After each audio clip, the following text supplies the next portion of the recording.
ဘောလုံးလောကရဲ့စူပါစတာခရစ္စတီယာနိုရိုနယ်ဒိုနဲ့သူ့ရဲ့နှစ်ရှည်လက်တွဲပေါ်မော်ဒယ်အင်ဖလူအန်ဆာဂျော်ဂျီနာရိုဒရီကွက်စ်တို့ပေါ်တူဂီနိုင်ငံမှာကျင်းပတဲ့အရက်ဖက်မင်္ဂလာအခမ်းအနားနဲ့တရားဝင်လက်ထပ်လိုက်ကြပါပြီ။ရိုနယ်ဒိုကသူ့ရဲ့ Instagram အကောင့်မှာလက်နှစ်ဖက်ကိုပြသထားတဲ့ဓာတ်ပုံတစ်ပုံတင်ခဲ့ပါတယ်။ဓာတ်ပုံထဲမှာသူ့ရဲ့ဇနီးဖြစ်လာတဲ့ဂျော်ဂျီနာရဲ့လက်ပေါ်မှာသူ့လက်ကအုပ်ထားပြီးလက်သက်ကြွယ်မှာမင်္ဂလာလက်စွပ်တွေဝတ်ထားတဲ့ပုံမှာပေါ်တူဂီမီဒီယာတွေကတော့ဒီမင်္ဂလာပွဲကိုတနစ်တာရဲ့အကြီးကျယ်ဆုံးမင်္ဂလာပွဲလို့တင်စားကြပါတယ်။သူတို့နှစ်ဦးဟာဩဂုတ်လ17ရက်နေ့ကလက်ထပ်လိုက်တာပါ။သူတို့ရဲ့သားသမီး9ဦးစလုံးလည်းမင်္ဂလာပွဲကိုတက်ကြပါတယ်။ရိုနယ်ဒိုရဲ့ Instagram post ဟာတင်ပြီးမိနစ်30အတွင်းလာအရေးအတွက်3တန်းကျော်ရခဲ့ပါတယ်။သူတို့နှစ်ဦးရဲ့ဖူးစာကဒီလိုပါ2016ခုနှစ်ကမက်ဒရစ်မြို့ကဂူဂျီဆိုင်ဒီဇိုင်မှာဂျော်ဂျီနာအလုပ်လုပ်နေတော့ရိုနယ်ဒိုနဲ့စတွေ့ခဲ့တာဖြစ်ပါတယ်။အဲ့ဒီချိန်မှာရိုနယ်ဒိုကစပိန်ကလပ်ရီယယ်မက်ဒရစ်အတွက်ကစားပေးနေခဲ့တာပါ။ပြီးခဲ့တဲ့နှစ်ဩဂုတ်လ17ရက်မှာသူတို့နှစ်ဦးဆင်းဆက်လိုက်ပြီလို့ကြေညာပါတယ်။ဂျော်ဂျီနာကလည်းတန်မိုးကြီးစင်လက်စုပ်ကြီးတဝင်းဝတ်ထားတဲ့ပုံကိုတင်ပြီးသူ့ရဲ့မိခင်ဘာသာစကားဖြစ်တဲ့စပိန်ဘာသာနဲ့ Yes I do in this and in all my life လို့ရေးသားခဲ့ပါတယ်။အတိတ်ဘယ်ကတော့ဒီဘဝမှာရောနောက်ထပ်ဘဝအဆက်ဆက်အတွက်ရောငါလက်ခံပါတယ်ဆိုတဲ့သဘောပါ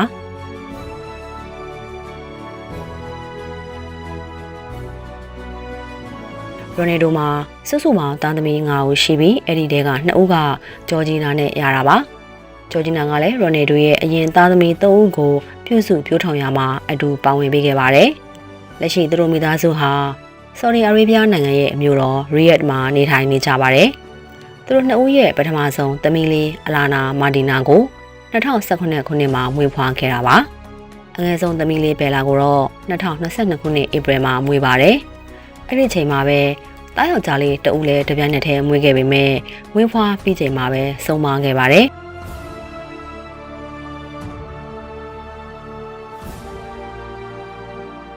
ရိုနယ်ဒိုဟာသူ့ရဲ့ကစားသမားဘဝတစ်လျှောက်ဂိုး1000နီးပါးသွင်းယူထားပြီးလစ်စဘွန်အခြေစိုက် Sporting Club ကနေစတင်ပြီးတော့ Manchester United, Real Madrid, Juventus, Saudi Arabia က Al Nassr နဲ့ပေါ်တူဂီလက်ရွေးစင်အသင်းတို့အတွက်ကစားပေးခဲ့ပါတယ်။လက်ရှိမှာတော့သူဟာပေါ်တူဂီလက်ရွေးစင်အသင်းရဲ့အသင်းခေါင်းဆောင်အဖြစ်ဆက်လက်တာဝန်ယူနေပါတယ်။မကြသေးခင်ကလည်းသူဟာသူ့ရဲ့6ကြိမ်မြောက်နဲ့နောက်ဆုံးကမ္ဘာဖလားကိုဝင်ရောက်ကစားခဲ့ပါတယ်။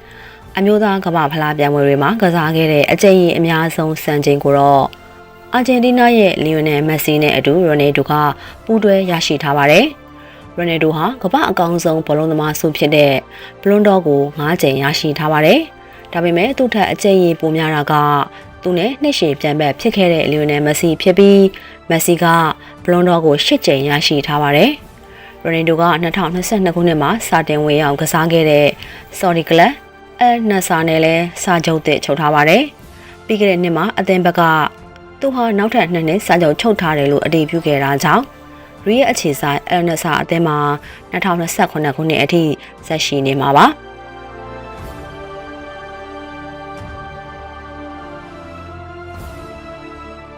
ရိုနယ်ဒိုရဲ့ကြွယ်ဝချမ်းသာမှုကလည်းဘောလုံးကွင်းတွေကသူ့ရဲ့ဂိုးတွေလိုပဲတစ်နေ့ထက်တစ်နေ့မြင့်တက်လာခဲ့ပါတယ်။ပြီးခဲ့တဲ့နှစ်မှာဘလွန်ဘတ်ဘီလီယံနာများအညွှန်းကိန်းကရိုနယ်ဒိုရဲ့ပိုင်ဆိုင်မှုစုစုပေါင်းတန်ဖိုးကိုအမေရိကန်ဒေါ်လာ1.4ဘီလီယံလောက်ရှိတယ်လို့တွက်ချက်ခဲ့ပါတယ်။အဲ့ဒီလိုနဲ့ရိုနယ်ဒိုဟာဘောလုံးသမိုင်းမှာပထမဆုံးဘီလီယံနာကစားသမားဖြစ်လာခဲ့ပါတယ်။ကမ္ဘာအချမ်းသာဆုံးပုဂ္ဂိုလ်တွေရဲ့ပိုင်ဆိုင်မှုတန်ဖိုးကိုစောင့်ကြည့်တွက်ချက်တဲ့ဘလွန်ဘတ်ဘီလီယံနာများအညွှန်းကိန်းကရိုနယ်ဒိုရဲ့ကြွယ်ဝမှုကိုပထမဆုံးအကြိမ်အသေးစိတ်တွက်ချက်ထားတာဖြစ်ပြီးသူ့ရဲ့ကစားသမားဘဝဝင်ဝင်ရင်းနှီးမြှုပ်နှံမှုတွေနဲ့ကြော်ညာစာချုပ်တွေကိုပါထည့်တွက်ထားပါတယ်။တွက်ချက်မှုအရရိုနယ်ဒိုဟာ2002ခုနှစ်ကနေ2023ခုနှစ်အတွင်းလစာတစ်ခုတည်းကနေဒေါ်လာ$950ကျော်ရခဲ့ပါတယ်။ဒါပြင်ကြော်ညာနဲ့စပွန်ဆာစာချုပ်တွေကနေရတဲ့ဝင်ငွေတွေထဲမှာ Nike နဲ့ချုပ်ဆိုထားတဲ့10နှစ်ကြာစာချုပ်လည်းပါဝင်ပြီးအဲ့ဒီစာချုပ်ကနေတစ်နှစ်ကိုဒေါ်လာ18သန်းနီးပါးရပါတယ်။ရိုနယ်ဒိုဟာ2022ခုနှစ်မှာဆော်ဒီပရိုလီဂ်အယ်နက်ဆာကိုပြောင်းရွှေ့ခဲ့ချိန်မှာတစ်နှစ်လစာပေါင်189တန်းလောက်ရခဲ့တယ်လို့သတင်းတွေထွက်ပေါ်ခဲ့ပြီးအဲ့ဒီချိန်ကဘောလုံးသမိုင်းမှာလစာအမြင့်ဆုံးရရှိတဲ့ကစားသမားဖြစ်လာခဲ့ပါတယ်။မူလစာချုပ်က2025ခုနှစ်ဇွန်လမှာတန်းကုန်ဆုံးမှုရှိခဲ့ပေမဲ့နောက်ထပ်2နှစ်တက်တန်းတိုးထားတာပါ။ စာချုပ်တဲ့ရဲ့တန်ဖိုးကဒေါ်လာတန်400ကျော်ရှိနိုင်တယ်လို့သတင်းတွေမှာပါပါတယ်။ဒါကြောင့်ရိုနယ်ဒိုဟာအသက်42နှစ်ကျော်တဲ့အထိအယ်နက်ဆာမှာဆက်ပြီးကစားသွားဖို့ရှိနေပါတယ်။ဘောလုံးဝင်းထဲမှာစံချိန်တွေတစ်ခုပြီးတစ်ခုရေးထိုးလာခဲ့တဲ့ရိုနယ်ဒိုအတွက်တော့အခုတစ်ချိန်မှာသူ့ဘဝရဲ့နောက်ထပ်အခန်းသစ်တစ်ခုကိုဖွင့်လိုက်ပြီလို့ဆိုရမှာပါ။ဘောလုံးကွင်းပြင်မှာလည်းသူ့ရဲ့ဘေးမှာ10နှစ်တိုင်းအတူရှောင်းလာခဲ့တဲ့ဂျော်ဂျီနာနဲ့အတူဘဝခီးကိုဆက်လက်ရှောင်းလန်းတော်မှာပဲဖြစ်ပါတယ်။